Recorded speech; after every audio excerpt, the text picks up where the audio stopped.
Selanjutnya nih pertanyaan, wah enak paling enak bagiannya satu sama ya. Saya waktu di Batam, Ustadz habis-habisan nanya saya nggak bisa berkelit. Sekarang Ustadz harus jawab ya, janji. Terima kasih. Lalu Ustadz, nih, ini kan antara keyakinan ada Jabariyah, ada Qadariyah, ada Ahlussunnah wal Jamaah.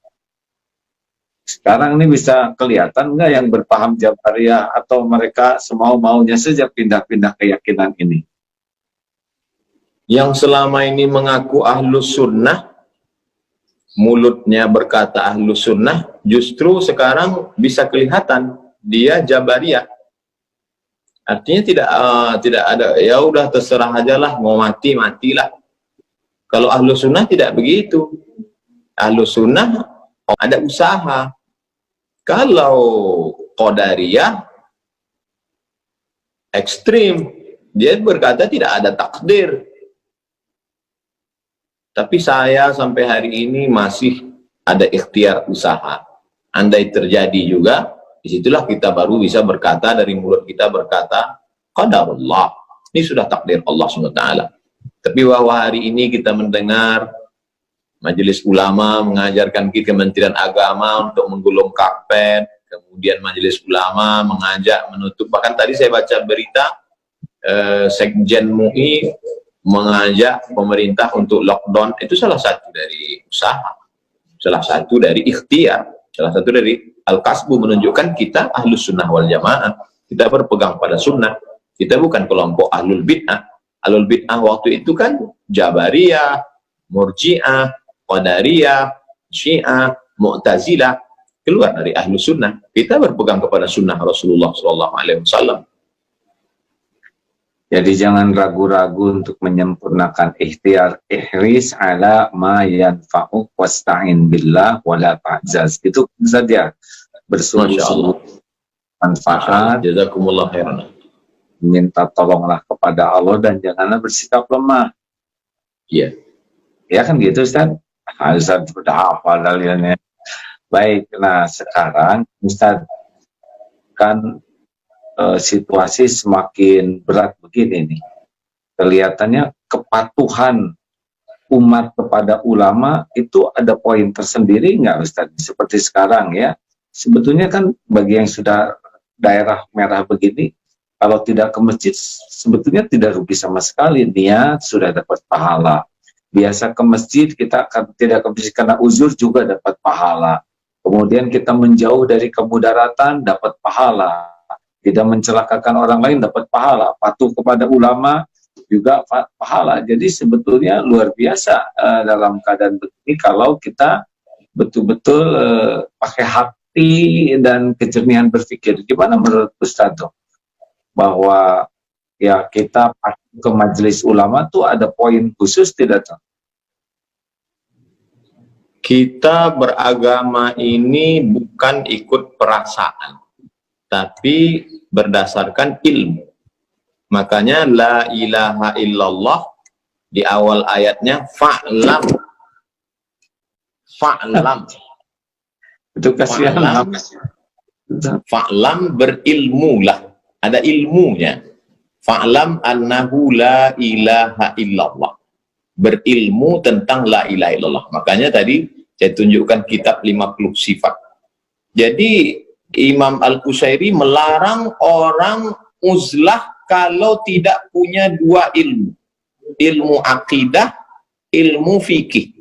Kalau hanya modal nekat uzlah, nanti di tempat uzlahnya dia tidak selamat dari godaan setan. Bisa-bisa keluar bukan menjadi orang bersih hati, malah jadi dukun. Jadi kalau nggak punya akidah yang benar, tidak punya fikih yang benar, uzlah hasilnya jadi dukun ya. Nah sekarang ini banyak orang modal perasaan. Perasaan saya nggak enak karena meninggalkan masjid. Perasaan saya nggak enak karena nggak sholat Jumat. Loh, kalau cuman modal perasaan, itu orang yang biasa wudhu pakai air, disuruh tayamum, itu perasaannya sholatnya nggak sah. Orang yang terus sholat 4 rakaat zuhur, pertama kali kosor, itu banyak kita alami ketika bawa jamaah umroh. Wah, nggak enak kosor ini, rasa nggak sholat. Ini pakai perasaan. Iya, iya, iya. Jadi harus pakai ilmu, bukan pakai perasaan ya. Baik, Ustaz. Jangan marah sama saya, Ustaz. Ya.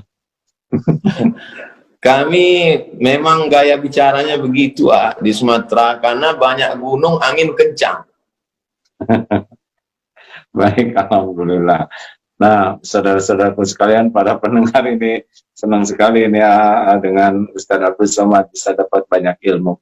Nah, Ustaz, kemudian dalam situasi yang berat seperti ini, kemudian ya seperti yang tadi dikatakan, kepatuhan kepada ulama itu di dalam Islam seperti apa nih? Kalau ulama sudah mengeluarkan fatwa, sampai sejauh mana kepatuhan itu punya nilai dan tidak patuh itu merupakan keburukan? Ati Allah, ta'ala kepada Allah, wa ati'ur Rasul, ta'ala kepada Rasulullah SAW, wa ulil amri. Dalam tafsir ulil amri itu, di antara ulil amri adalah ulama. Lalu kemudian, dalil yang kedua, Nabi SAW tidak meninggalkan dinar dan dirham. Nabi tidak meninggalkan istana kursi emas. Yang ditinggalkan Nabi adalah al-ulama warasatul anbiya. Ulama pewaris para nabi. Jadi kalau seandainya kita hidup di zaman Nabi, kita ikut Nabi Musa, ikut zaman Nabi, ikut Nabi Isa, ikut zaman Nabi, Khatamul Anbiya, ikut Nabi Muhammad SAW. Sekarang Nabi sudah meninggal. Yang kita ikut siapa? Pewaris para nabi. Siapa? Ulama. Jadi dua saja. Kita ulama berijtihad atau kita orang awam ngikut ulama. Saya bukan ulama, saya orang awam. Saya cuma suka baca buku-buku ulama dan mendekatkan diri pada ulama, maka saya ikuti fatwa ulama, fatwa tuan-tuan guru, fatwa Majelis Ulama Indonesia, karena saya merasa diri saya bukan ulama. Jadi kalau ada di antara masyarakat mengatakan, ini nggak benar nih MUI, berarti dia ulama di atas MUI.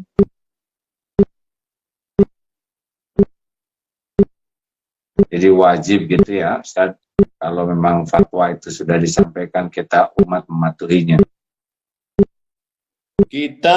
Saya mau ke Bandung ketemu Kiai Haji Abdullah Gimnastiar, maka saya percayakan hidup mati keselamatan saya pada pilot pesawat. Pokoknya kata pilot, pakai seat belt, pakai. Tutup jendela dibuka, buka. Matikan handphone, matikan. Saya nggak ngeyel maju ke depan, saya tanya, kalau handphone saya hidup, kira-kira apanya yang rusak? Kenapa ketika dengan pilot kita hormat, nggak ngeyel, tapi kenapa dengan ulama kita melawan? Baik, baik, baik. Luar biasa. Alhamdulillah.